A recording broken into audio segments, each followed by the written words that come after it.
अस्सलामुअलैकुम dear student. जैसे कि लास्ट लेक्चर में हमने अपना एडिशन लॉ स्टार्ट किया हुआ था और एडिशन लॉ में हमने कहा दो इवेंट्स होते हैं। एक म्यूचुअली एक्सक्लूसिव इवेंट्स, ये वो इवेंट्स होते हैं जो एक साथ अकर नहीं होते। और फिर हमने कहा एक सेकंड इवेंट होता है नॉट म्यूचुअली एक्सक्लूसिव इवेंट्स, ये वो इवेंट्स होते हैं विच अकर टुगेदर, जो एक साथ अकर होते हैं। और हमने इस तरह की इनकी एग्जाम्पल में प्रैक्टिस भी की थी, जिसे मैंने आपको कार्ड्स के क्वेश्चंस करवाए थे। फिर उसमें मैंने देखा कि कुछ कार्ड्स में कॉमन नहीं आ रहा था, जैसे कि एस और फेस कार्ड में कुछ कॉमन नहीं आ रहा, ठीक है जी। इस तरह red card and diamond card इसमें कॉमन आ रहा है कि रेड कार्ड में डायमंड्स कार्ड भी होते हैं, ठीक है जी। तो इस तरह के हमने क्वेश्चन किया था। अब ये तो हमने क्वेश्चन किया था कार्ड के हवाले से, तो एक आपको मैं क्वेश्चन करवाता हूँ कि अगर हमारे पास अदर देन कार्ड का एक क्वेश्चन आ जाए तो हमें कैसे पता चलेगा इसमें एडिशन लॉ लगना है या नहीं लगना, और इस क्वेश्चन को कैसे सॉल्व करना है। तो एक क्वेश्चन सॉल्व करते हैं।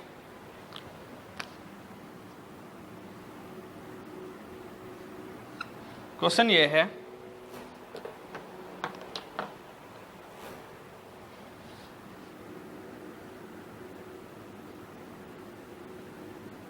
a class contain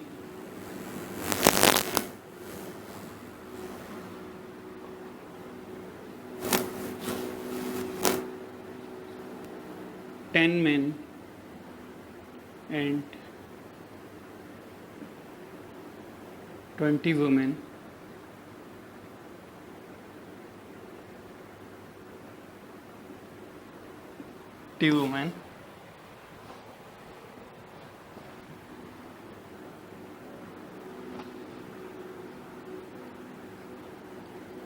of which half of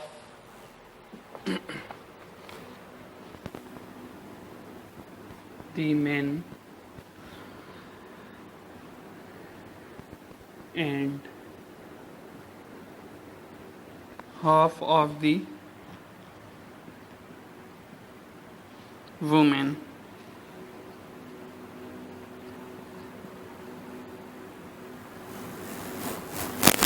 have brown eyes.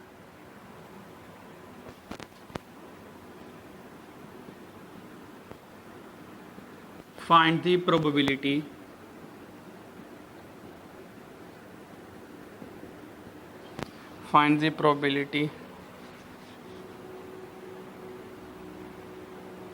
that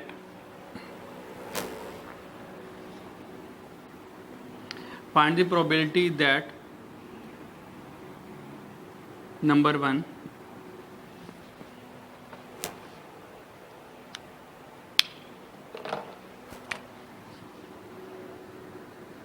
a person chosen at random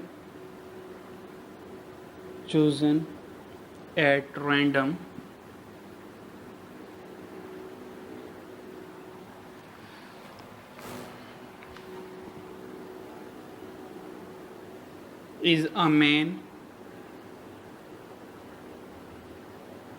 or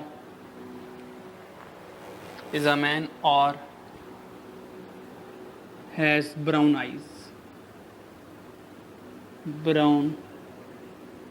eyes. Question 2, the same है, a person chosen at random is a man or other eyes. Other eyes का मतलब कुछ लोगों का, यहाँ पे अभी इंशाल्लाह मैं स्केच बनाऊंगा, कुछ लोगों का कलर ब्राउन आइज होंगी और कुछ के अदर देन ब्राउन आइज होंगी। तो जो अदर देन ब्राउन आइज हैं उनको हमने अदर आइज का नाम दे दिया, ठीक है जी। और थर्ड में देखते हैं, a person chosen at random is a women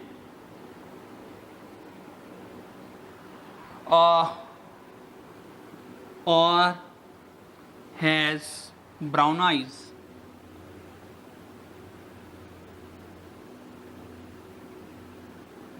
ठीक। और लास्ट में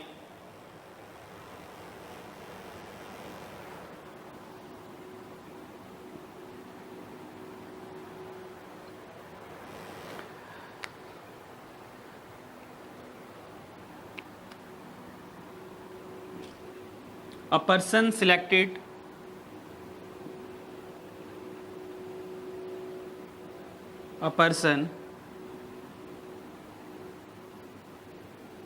selected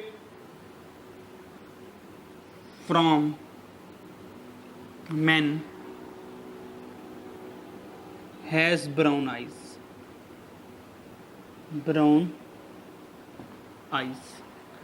ये 4 क्वेश्चन है। ये ऐसा एक क्वेश्चन है जो प्रोबेबिलिटी में नॉर्मली आता ही आता है। इस तरह का क्वेश्चन एग्जामिनर का फेवरेट क्वेश्चन है, ठीक है जी। तो देखते हैं कि इस तरह के क्वेश्चन को हमने कैसे सॉल्व करना है। सबसे पहले क्या करना है, आपने ये इन्फॉर्मेशन पढ़नी है। जब ये इन्फॉर्मेशन पढ़ रहे होंगे तो आपने इस इन्फॉर्मेशन का स्केच बनाना है। वो स्केच कैसे बनेगा? स्केच एक टेबुलेशन फॉर्म में बनेगी, स्केच एक रोज एंड कॉलम की फॉर्म में बनेगी। आपने इस इंफॉर्मेशन को रोज और कॉलम की फॉर्म में लिख लेना है। जैसे आप रोज और कॉलम की फॉर्म में इस इंफॉर्मेशन को लिखेंगे तो आपके लिए क्वेश्चन सॉल्व करना आसान हो जाएगा, ठीक हो गया। अब इसको रोज और कॉलम की फॉर्म में लिखना कैसे है? तो यहां पर हमने लिख लिया मेन और वुमेन आ गया। याद रखिएगा जेंडर को एक तरफ रखना, ठीक है। उसके बाद नेक्स्ट इन्फॉर्मेशन क्या है? आई कलर है ना। नेक्स्ट इन्फॉर्मेशन क्या है हमारे पास? आई कलर है। तो हम क्या करेंगे, आई कलर को इस तरफ रख लेंगे। आई कलर में हमारे पास ब्राउन आइज वाले कुछ लोग हैं जिनकी ब्राउन आइज है, और बाकी जितने भी आई के शेड्स हैं उनको हम अदर आइज में ले जाते हैं, या आई कलर्स, और हमारे पास आइज कलर्स वाले भी आ गए, ठीक है जी। तो आपने ये इस तरह की, आप इस तरह इंफॉर्मेशन लिख लेंगे, ठीक है जी।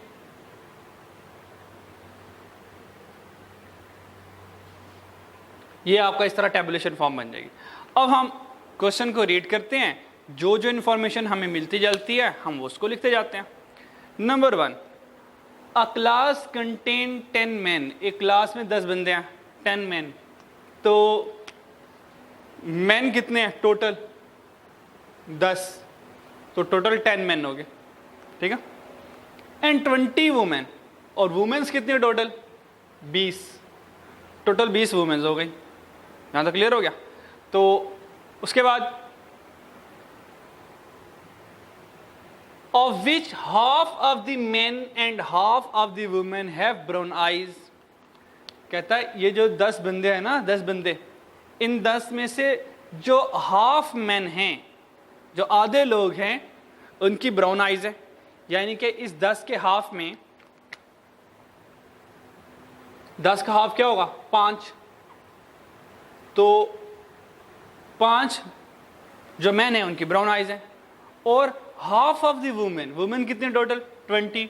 तो 20 का हाफ कितना है? 10। तो 10 वुमेन ऐसी जिनकी ब्राउन आइज है। और की इंफॉर्मेशन आपके ख्याल से जो यहाँ पे गिवन हो जी, और कोई इंफॉर्मेशन हमारे पास है? नहीं है। तो हमारे पास एग्जामिनर ने इस क्वेश्चन में हमें 4 इंफॉर्मेशन दी।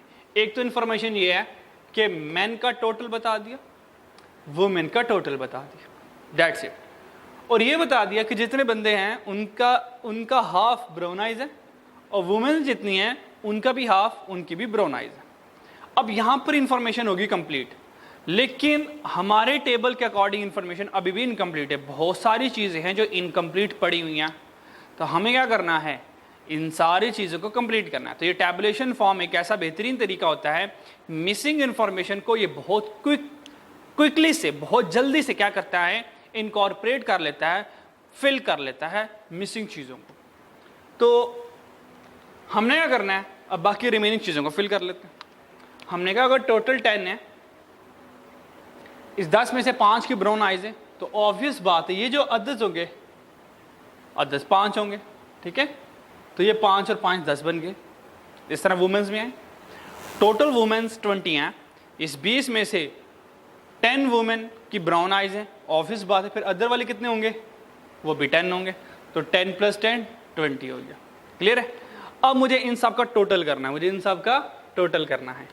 अब मैं यहां पे करूंगा इन सब का टोटल, ठीक है? तो 5 + 10 15, 15 लोग ऐसे जिनके ब्राउन आइज है। 5 + 10 15, 15 लोग ऐसे हैं जिनकी अदर आइज है। 10 + 20 30, टोटल लोग कितने हैं, 30 हैं। अच्छा, अब रोज का टोटल करें जरा, 10 + 20 30, अब कॉलम वाइज आए 15 + 15 30, तो देखिएगा ये जो ग्रैंड टोटल है ये कॉलम वाइज और रो वाइज सेम होना चाहिए। Got it? तो देखिए ये जो ब्लू वैल्यूज हैं ये क्वेश्चन में गिवन थी और बाकी रेड वैल्यू मैंने खुद से लिखी हैं इस टेबल को कंप्लीट करने के लिए। बात समझ आ रही है? तो इस चीज को आपने इंश्योर करना है कि टेबल में हमेशा हमें सारी वैल्यूज नहीं मिलनी, कुछ वैल्यूज हमें टेबल से मिलेगी, तो बाकी रिमेनिंग वैल्यूज हमें खुद फिल करके इस टेबल को कंप्लीट करना। और अगर यही इंफॉर्मेशन मुझे परसेंटेज में गिवन होती तो हमें पता है कि बाय डिफॉल्ट परसेंटेज 100% होती है, तो यहाँ पे अपने बाय डिफॉल्ट 100% ले लेना। ठीक है, इंशाल्लाह इस तरह का क्वेश्चन आएगा मैं आपसे शेयर कर लूंगा तब तक। ठीक है, अब हमारा स्केच हो गया कंप्लीट। जैसे स्केच कंप्लीट हुआ अब हम क्वेश्चन की तरफ चलते हैं। तो क्वेश्चन 1 कहता है कि a person chosen at random, अ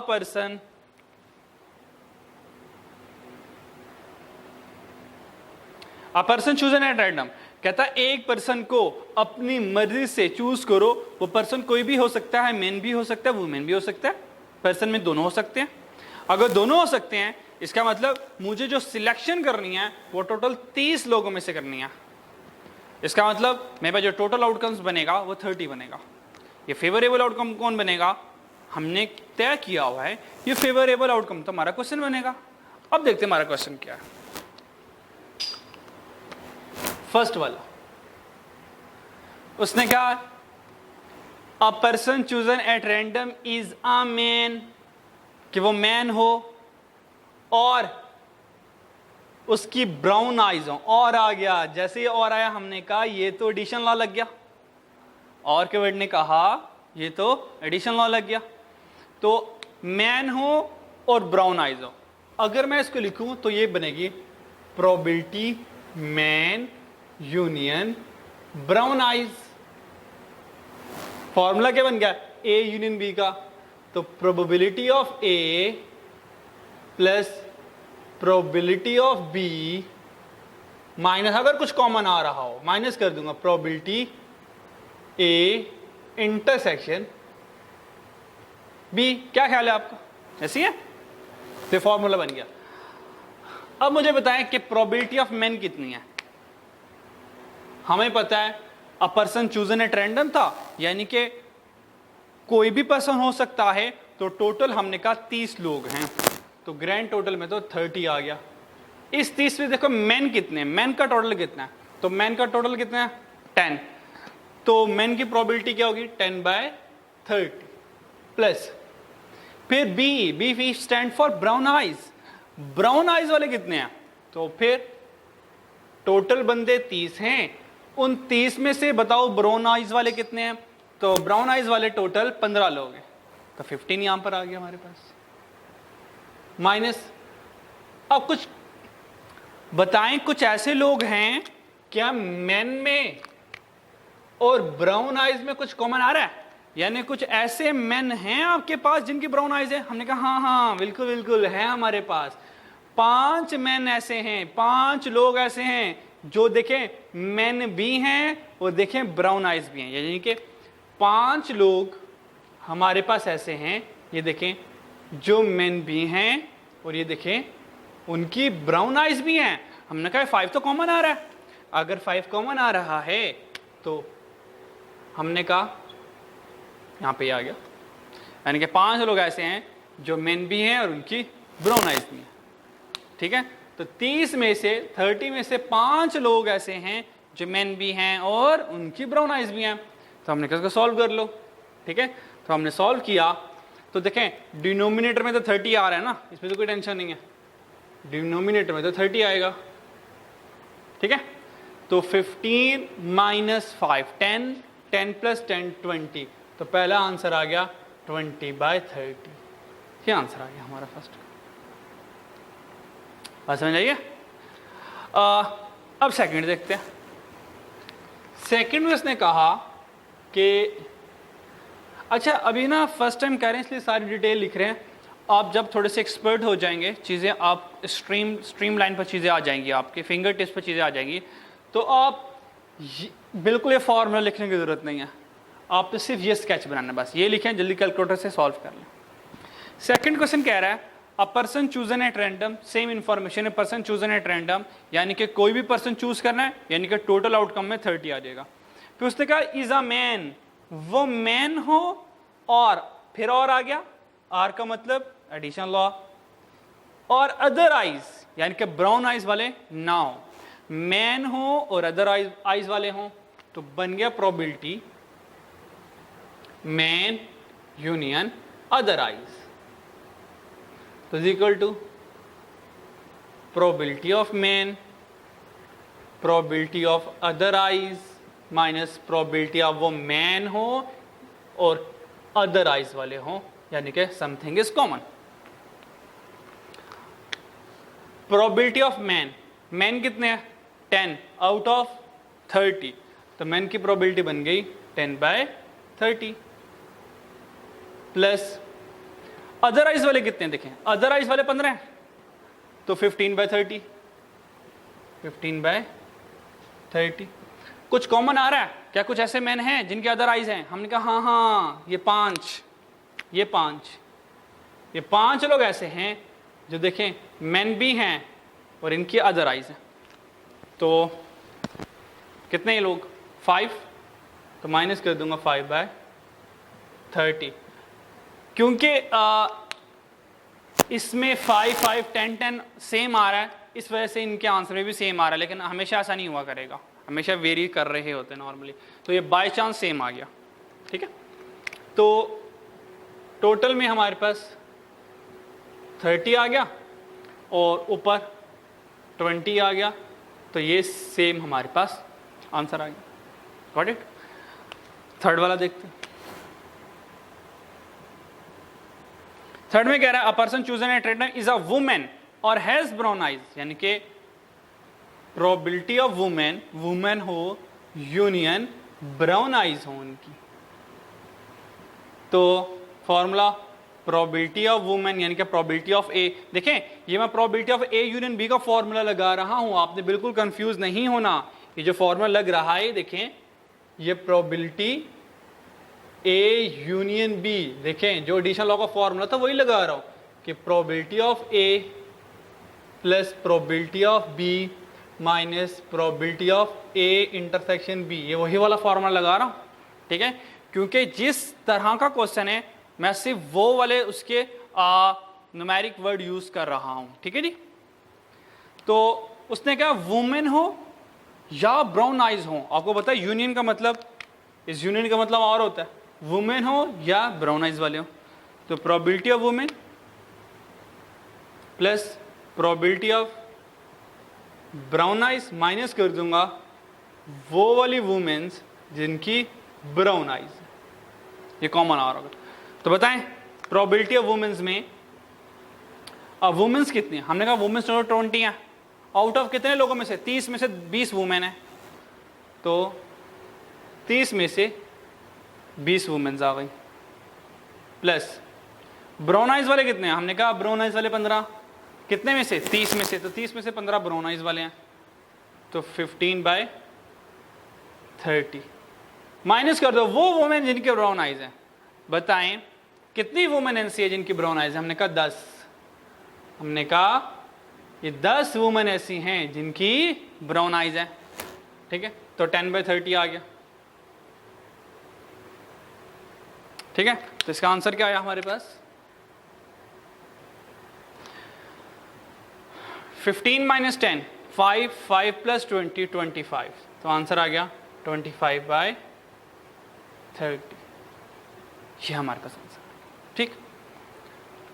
और ये लास्ट वाला जरा ध्यान से देखिएगा। उसने कहा a person selected from man. अब लास्ट में ये नहीं लिखा उसने कि a person chosen at random. अगर चूजन एट रैंडम का वर्ड लिखा होगा ये वाला, अगर हमने एक पर्सन को चूजन एट रैंडम यानी कि अपनी मर्जी से चूज करना है, तो याद करें यहां पर हमेशा ग्रैंड टोटल आएगा, यहां पर हमेशा जीटी आएगा, यहां पर हमेशा चूजन एट रैंडम पर याद रखिएगा हमेशा ग्रैंड टोटल आएगा। और ये जो 30 है ये हमारे पास ग्रैंड टोटल है, 30 ग्रैंड टोटल है, यानी कि कॉलम वाइज भी रो वाइज। लेकिन 4 में ऐसा नहीं कह रहा, 4 में ये नहीं कह रहा कि चूजन एट रैंडम 30 लोगों में से चूज करो, ऐसा नहीं कह रहा। 4th में कह रहा है a person selected from main. अब कह रहा है सिलेक्शन कहां से करनी है, मेन में से करनी है, और इस तरह करनी है हैज ब्राउन आइज, उनके ब्राउन आइज हो, यानी कि मैन में से बताओ कितने ब्राउन आइज वाले हैं। हमने कहा बड़ा आसान होता, सामने आंसर बड़ा हुआ है, ये देखें मैन कितने हैं 10, उसमें से ब्राउन आइज वाले कितने हैं 5। तो चौथे का आंसर वैसे बड़ा आसान है, डायरेक्ट आंसर आ गया। मैन कितने हैं, हमने कहा 10 लोग हैं, 10 बंदे हैं, उसमें से ब्राउन आइज वाले कितने हैं, हमने कहा 5, तो 5/10 हमारे पास आंसर आ गया। इसमें कोई फॉर्मूला नहीं लग रहा ए यूनियन बी का, क्योंकि देखें कोई क्वेश्चन में और कवर्ड आ नहीं रहा। उसने कहा कि बताओ मैन में से ब्राउन आइज वाले कितने हैं, तो हमने बता दिया, हमने कहा मैन में से ब्राउन आइज वाले 10 मैन हैं, उसमें से ब्राउन आइज वाले 5 हैं। तो ये जो स्केच और ये क्वेश्चन जो है ये very very very important question है।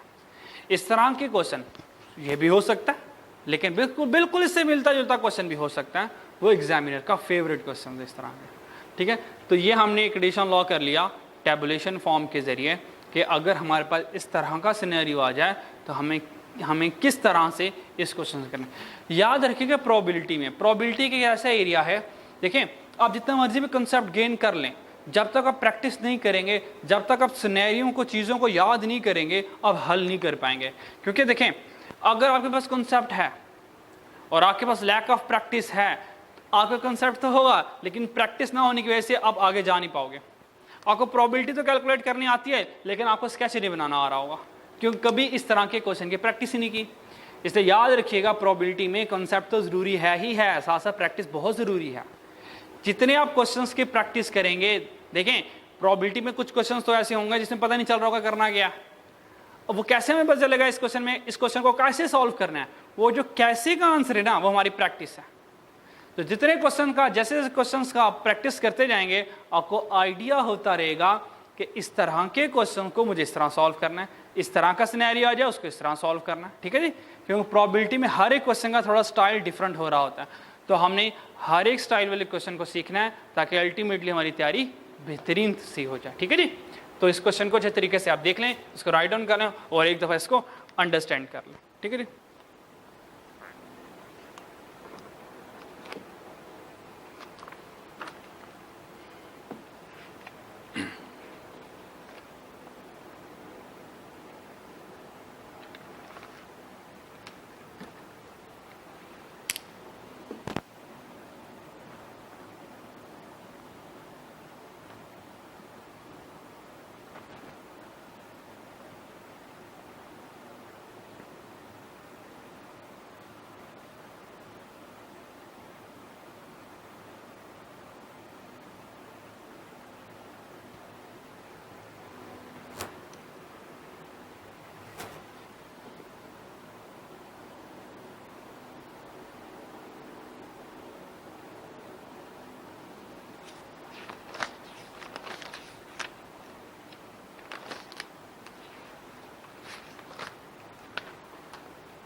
नेक्स्ट चलते हैं हम, यहाँ पर हमारा एडिशन लॉ कंप्लीट हो गया।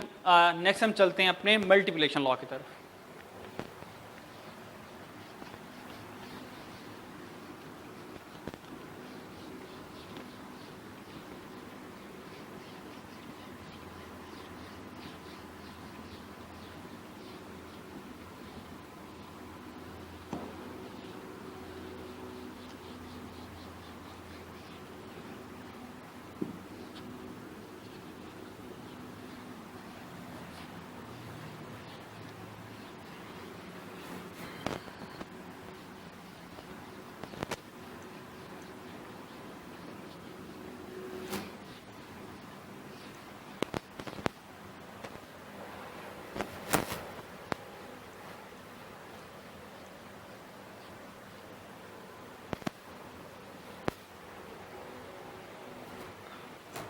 Multiplication law.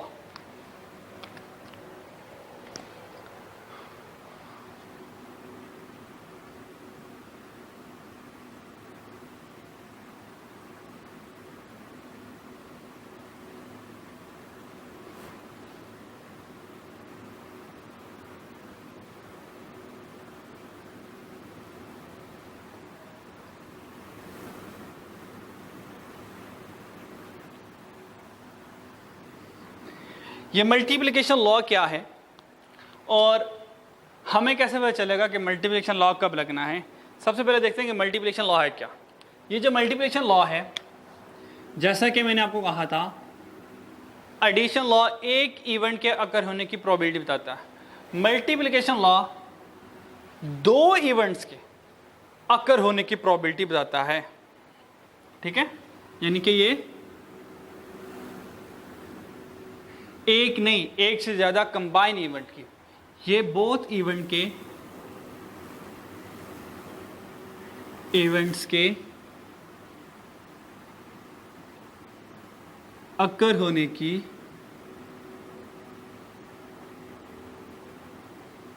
प्रोबेबिलिटी बताता है।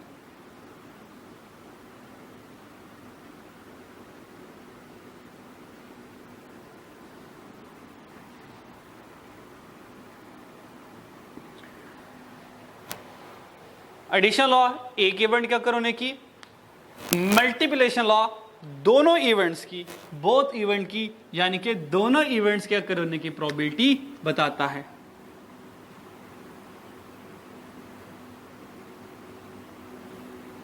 दोनों इवेंट्स के अकर होने की प्रोबेबिलिटी बताता है। हमें कैसे पता चलेगा कि मल्टीप्लिकेशन लॉ लग रहा है या एडिशन लॉ? तो एडिशन लॉ के लिए हमने क्या रूल रखा था? अगर और का वर्ड आ जाए, एटलीस्ट का आ जाए, नीदर नॉर का वर्ड आ जाए। इस तरह मल्टीप्लिकेशन का लॉ कब लगना है? जब आप क्वेश्चन में एंड का वर्ड देख लें और बोथ का वर्ड देख लें। एंड और बोथ, ये दो लफ्ज आपको इंडिकेट करेंगे, इशारा देंगे कि भाई मल्टीप्लिकेशन लॉ लगना है, इसको किसी और तरह से सॉल्व मत करना। तो मल्टीप्लिकेशन लॉ दो इवेंट की प्रोबेबिलिटी के अकर होने की प्रोबेबिलिटी बताता है, और हमें कैसे पता चलेगा? एंड और बोथ का वर्ड हमें बताएगा। मल्टीप्लिकेशन लॉ में दो इवेंट्स होते हैं, एक इंडिपेंडेंट इवेंट और एक डिपेंडेंट इवेंट। तो इंडिपेंडेंट इवेंट क्या होता है?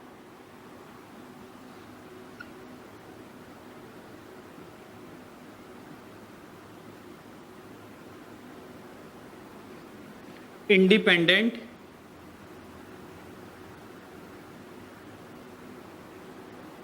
इवेंट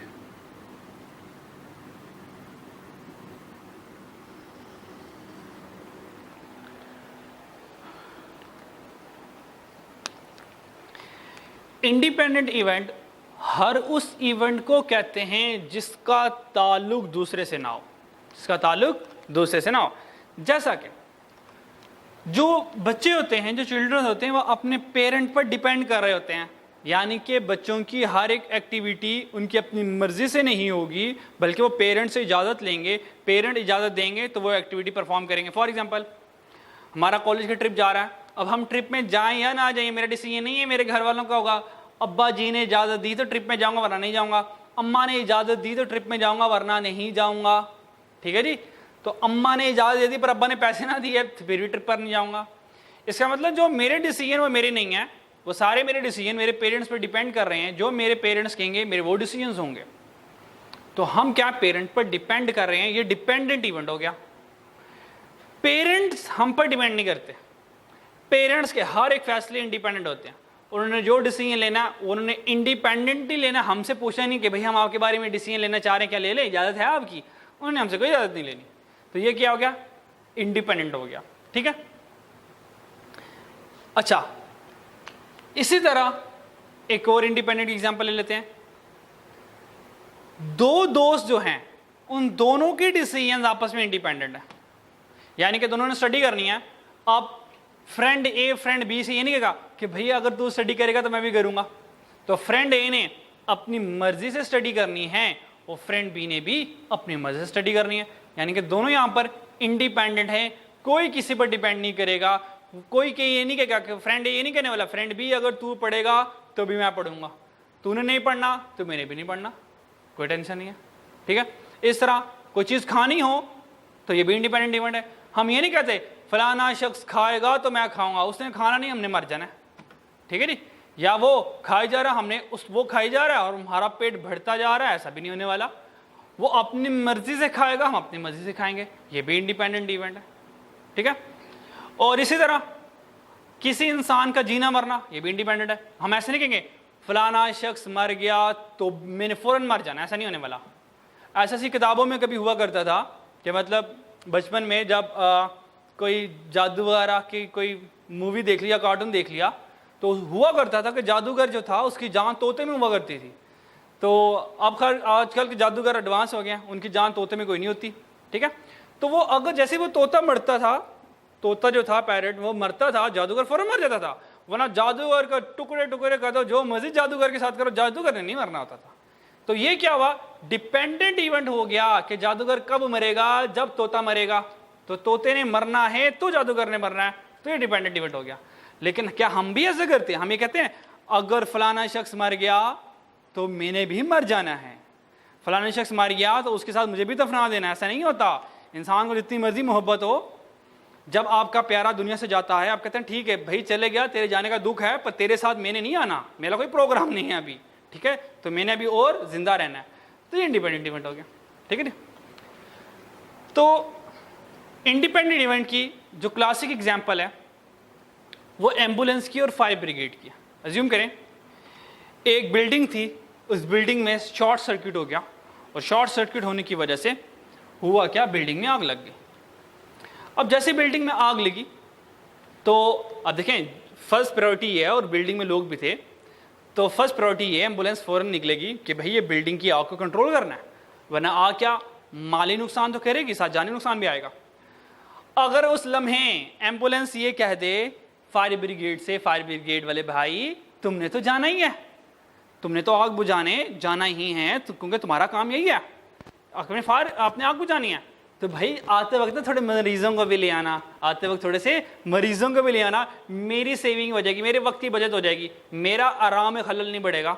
तो तुमने तो वापस आना ही है ना, तो आते हुए मरीजों को भी ले आना, थोड़े जो अल्लाह माफ़ करे जल गए होंगे। तो फायर ब्रिगेड का भाई हमारा काम जो है आग बुझाना है, मरीजों को फर्स्ट एड देना ये हमें नहीं आता, हमें इसका बिल्कुल भी तरीका नहीं आता। ऐसा ना हो कि अल्लाह ना करे मरीज सही हो और हमारी नेग्लिजेंस की वजह से वो अल्लाह को प्यारा हो जाए। तो ऐसा नहीं होगा कि एम्बुलेंस फायर ब्रिगेड को तो भेज देगी और खुद नहीं जाएगी, क्योंकि फायर ब्रिगेड का जाना आग बुझाने वाला काम है, एम्बुलेंस का जाना फर्स्ट एड का काम है। फायर ब्रिगेड ने लोगों को रेस्क्यू करना है, आग से बचाना है और बिल्डिंग को आग से बचाना है। एम्बुलेंस ने क्या करना है, मरीजों को क्या करना है, उनका इलाज करना है। दोनों के यहाँ पे जो इवेंट हैं, दोनों के यहाँ पे जो काम है वो इंडिपेंडेंट हैं। एम्बुलेंस का जाना इंडिपेंडेंट है, फायर ब्रिगेड का जाना इंडिपेंडेंट इवेंट है। ऐसा नहीं होगा कि फायर ब्रिगेड चले गई तो एम्बुलेंस का काम भी हो गया, ऐसा नहीं होने वाला, या एम्बुलेंस चले गई तो फायर ब्रिगेड का भी काम हो गया, ऐसा नहीं होने वाला। तो इंडिपेंडेंट इवेंट की होप सो आपको समझ लग गई कि इंडिपेंडेंट इवेंट क्या होता है। अब इसकी प्रोबेबिलिटी कैसे होगी और इसका फॉर्मूला क्या है। अब क्या सर इंडिपेंडेंट इवेंट समझ तो लग गया, जिस तरह मेरे एडिशन लॉ में म्यूचुअली एक्सक्लूसिव और एक्सक्लूसिव, म्यूचुअली एक्सक्लूसिव और नॉट म्यूचुअली एक्सक्लूसिव समझ लग गया था, लेकिन सर इसका कोई फॉर्मूला अभी तक नहीं आया। अगर फॉर्मूला आ जाए तो ज़रा कैलकुलेशन में ज़रा आसानी हो जाएगी। तो लेट्स सी इसका फॉर्मूला क्या है। इंडिपेंडेंट इवेंट का फॉर्मूला ये है, प्रोबेबिलिटी ऑफ ए इंटरसेक्शन, देखें जैसे मल्टीप्लिकेशन लॉ आया एंड, ये एंड का सिंबल होता है, मैंने आपको बताया था, ए इंटरसेक्शन बी, और ए इंटरसेक्शन बी का फॉर्मूला होता है इंडिपेंडेंट इवेंट के केस में probability of A multiply by probability of B. बस खत्म कहानी, बस खत्म, और कुछ भी नहीं। तो ये देखें, ये मैंने आपको बताया था, ये इंटरसेक्शन होता है, ये इंटरसेक्शन का सिंबल होता है, और इंटरसेक्शन का मतलब होता है एंड या बोथ। ठीक है, तो मल्टीप्लिकेशन लॉ में हमेशा एंड या बोथ आएगा। तो ये एक सिंगल फॉर्मूला है इंडिपेंडेंट इवेंट का। इंडिपेंडेंट इवेंट में देखें इस इवेंट ए ने अपनी मर्जी से आना है, इस इवेंट बी ने भी अपनी मर्जी से आना है, दोनों ने अपनी मर्जी से आना है, तो हम क्या करेंगे, प्रोबेबिलिटी ऑफ ए को और प्रोबेबिलिटी ऑफ बी को आपस में चुपचाप मल्टीप्लाई करवा लेंगे, सबसे आसान। बस समझ लगी। अभी इंडिपेंडेंट इवेंट की एक दो एग्जांपल्स करवाता हूँ, ठीक है। तो आज के लिए इंडिपेंडेंट इवेंट, कल फिर हम इंडिपेंडेंट इवेंट स्टार्ट कर देंगे। तो इंडिपेंडेंट इवेंट की जो एग्जांपल्स हैं वो क्या है, आपको एक आध एग्जांपल्स करवा देता हूँ इसकी।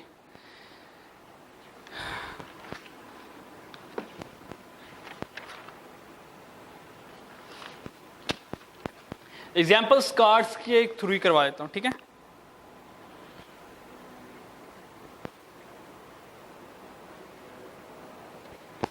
क्वेश्चन ये है,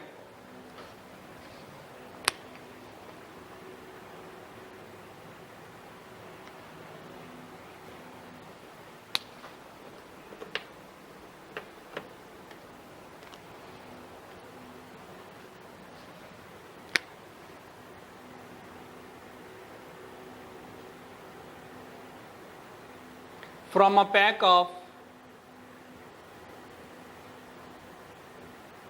pack of 52 cards, 2 cards are drawn, 2 cards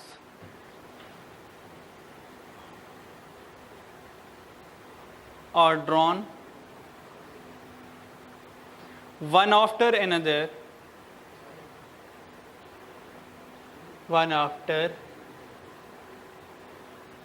another, with replacement, with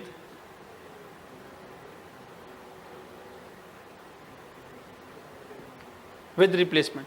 हमने 52 कार्ड में से 2 कार्ड ड्रॉ करने हैं, एक के बाद एक, विद रिप्लेसमेंट के साथ। Find the probability that,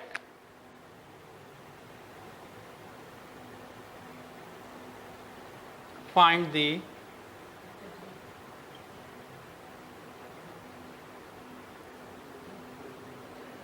the probability that, क्या प्रोबेबिलिटी फाइंड करो। नंबर 1,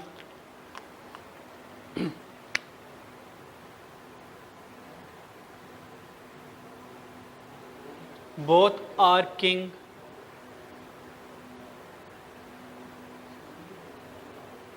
दोनों के दोनों किंग हो। Second,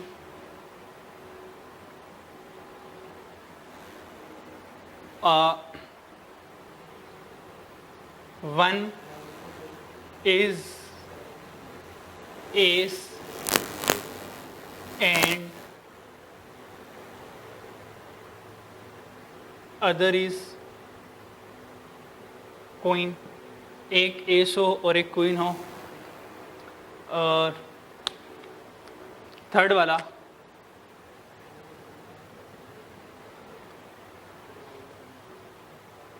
first is S and second is queen. के फर्स्ट हमारे पास एस हो और सेकंड हमारे पास क्वीन हो, ठीक।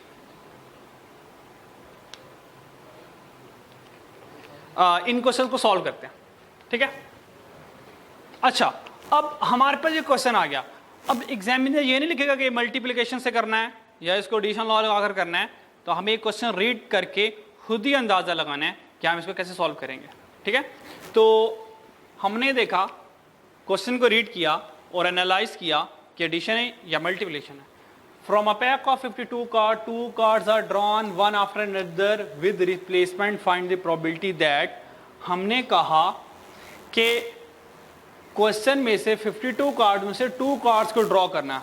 हमने कहा 2 कार्ड, यानी कि ये तो 2 इवेंट्स की बात हो रही है ना, पहला कार्ड दूसरा कार्ड, यानी कि एडिशन लॉ नहीं है।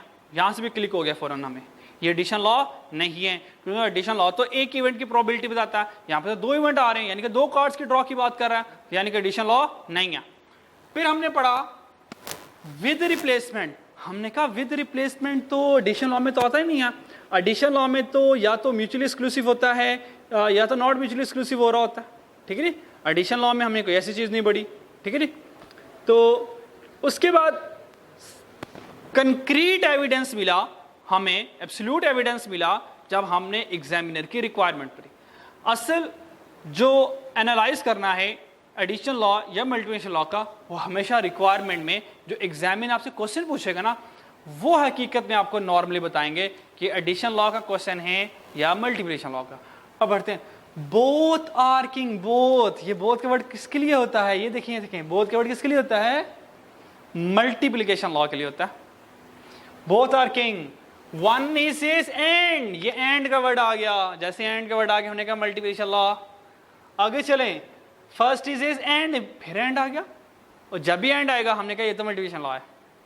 अच्छा, फिर हमने कहा मल्टीप्लिकेशन लॉ में तो दो इवेंट होते हैं, या तो क्वेश्चन को इंडिपेंडेंट इवेंट से कर लो या तो डिपेंडेंट इवेंट से कर लो। हम कैसे करें, याद रखिए, अगर क्वेश्चन में ये विद रिप्लेसमेंट लिखा आ जाए, अगर क्वेश्चन में विद रिप्लेसमेंट का वर्ड लिखा आ जाए, इसका मतलब ये होता है कि इंडिपेंडेंट इवेंट है ये। विद रिप्लेस का मतलब क्या है कि इवेंट कौन सा है, इंडिपेंडेंट है। तो हमें पता चल गया इंडिपेंडेंट इवेंट है, यानी कि सिर्फ दो इवेंट्स को आपस में मल्टीप्लाई करवाना। ये एग्जामिनर ये वर्ड लिखेगा विद रिप्लेसमेंट का, लाजमी आपको नजर आ रहा होगा। चलें अब सॉल्व करते हैं अपने क्वेश्चन को। उसके बाद बोथ आर किंग, यानी कि पहला कार्ड भी किंग का हो, दूसरा कार्ड भी किंग का हो। हमने कहा कोई बहुत अच्छे, कोई मसला नहीं है। ये देखें, पहला कार्ड भी किंग का हो, उसने कहा मल्टीप्लाई, उसने कहा दूसरा कार्ड भी किंग का हो, पहला कार्ड भी किंग का, दूसरा कार्ड भी किंग का। विद रिप्लेसमेंट का मतलब क्या है, क्या आपको पता है विद रिप्लेसमेंट का मतलब क्या है? अभी बताऊंगा, आपको फौरन पता चल जाएगा। विद रिप्लेसमेंट का मतलब है जब हम एक कार्ड को ड्रॉ करेंगे उसको दोबारा कार्ड में इन कर देना है, यानी कि विद रिप्लेसमेंट का मतलब होता है रेपिटेशन अलाउड है,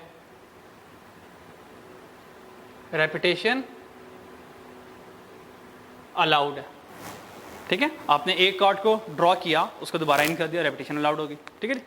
जब रेपिटेशन अलाउड है तो देखना है कि दो किंग आने की प्रोबेबिलिटी क्या, कि पहले कार्ड में भी, जब मैं पहला कार्ड देखें उसने कहा टू कार्ड आर ड्रॉ ना, तो जब फर्स्ट कार्ड निकालूंगा, कार्ड पहला कार्ड निकालूंगा उसमें भी किंग है, जब दूसरा कार्ड निकालूंगा ना सेकंड कार्ड, उसमें भी किंग है, यानी कि फर्स्ट वाले कार्ड में भी किंग आए, सेकंड कार्ड वाले में भी किंग है। अब देखते हैं कि किंग आने की प्रोबेबिलिटी क्या है। हमें पता है टोटल कार्ड्स कितने हैं, उसने कहा 52, यानी कि टोटल प्रोबेबिलिटी है 52 की। उसमें बताएं किंग आने की प्रोबेबिलिटी क्या है, हमने कहा 4 किंग आ सकते हैं, क्योंकि पूरे कार्ड्स में जो टोटल किंग होते हैं वो 4 होते हैं, यानी कि जब मैं पहला कार्ड किंग का निकालूंगा, जो पहला कार्ड किंग का निकालूंगा, अज्यूम करें हमारे पास 1 2 3 4, ये हमारे पास 4 कार्ड्स हैं, ये हमारे पास 4 कार्ड्स हैं। तो ये 4 कार्ड्स हैं और चारों के चारों किंग के हैं, चारों के चारों किंग के हैं। तो जब हमने एक किंग को ड्रॉ किया, अज्यूम करें हमने इस किंग को ड्रॉ करना है, मतलब यहां से हमने किंग सेलेक्ट करना है, तो इन 4 में से कोई भी किंग आ सकता है ना, ये वाला भी आ सकता है, ये भी, ये भी, ये भी, यानी कि ये चारों के चारों किंग आ सकते हैं, ये चारों के चारों किंग आ सकते हैं। तो आ गया 4/52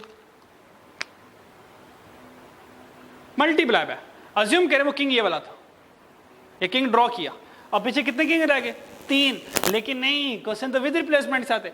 ये जो एक किंग हमने ड्रॉ किया इसको दोबारा कार्ड में ऐड कर दिया, जब ये दोबारा कार्ड में ऐड किया तो देखें दोबारा से 4 किंग पूरे हो गए, दोबारा से 4 किंग पूरे, जो हमने एक किंग ड्रॉ किया था अगली बार उसको दोबारा कार्ड में ऐड कर दिया, अब देखें दोबारा 4 किंग पूरे हो गए। अब बताएं इन 4 में से किंग आने की प्रोबेबिलिटी क्या, हमने कहा दोबारा चारों आ सकते हैं, तो आंसर क्या आएगा, नेक्स्ट पहले किंग की प्रोबेबिलिटी क्या है 4/52, नेक्स्ट किंग की प्रोबेबिलिटी क्या है वो भी 4/52, तो आंसर आ जाएगा हमारे पास, कैलकुलेट कर लें इसमें जरा,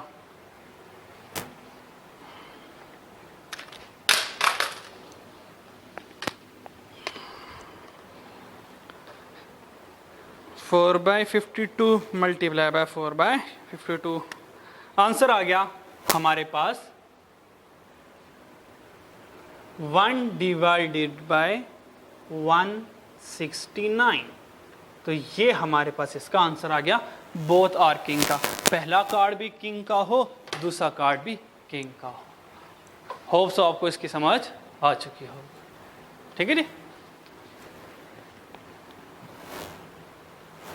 सेकंड कहता है 1 इज एस, एक दो कार्ड जो निकालने हैं, उसने कहा जो दो कार्ड निकालने हैं, एक एस का हो एक क्वीन का हो। 1 इज एस, एक एस का हो और एक क्वीन का हो। तो देखिएगा, इसको जरा समझिएगा, ये इंपॉर्टेंट है।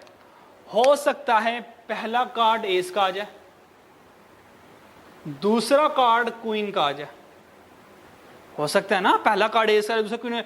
ये भी तो हो सकता है, प्लस एडिशन एक और नया पेयर, ये भी तो हो सकता है, एक और नया कॉम्बिनेशन। ये भी तो हो सकता है कि पहले क्वीन आ जाए बाद में एस आ जाए।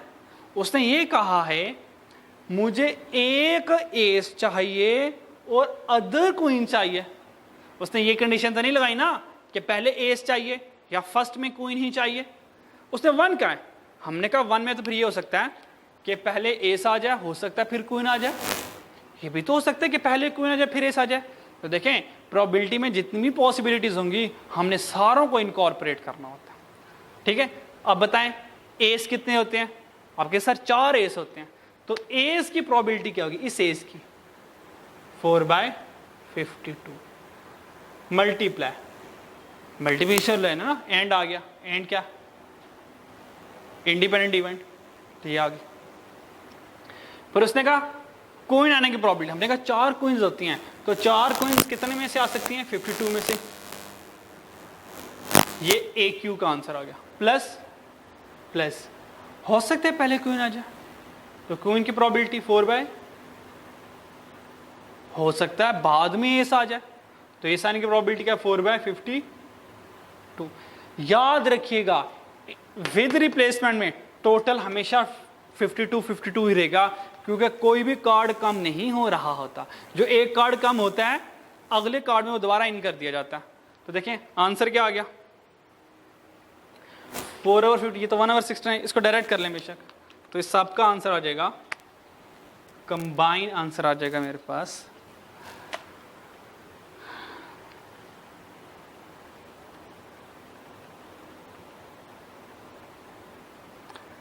2/169। तो आंसर आ जाएगा 2/169। ठीक है, इसको ज़रा देख लीजिएगा, 2/169।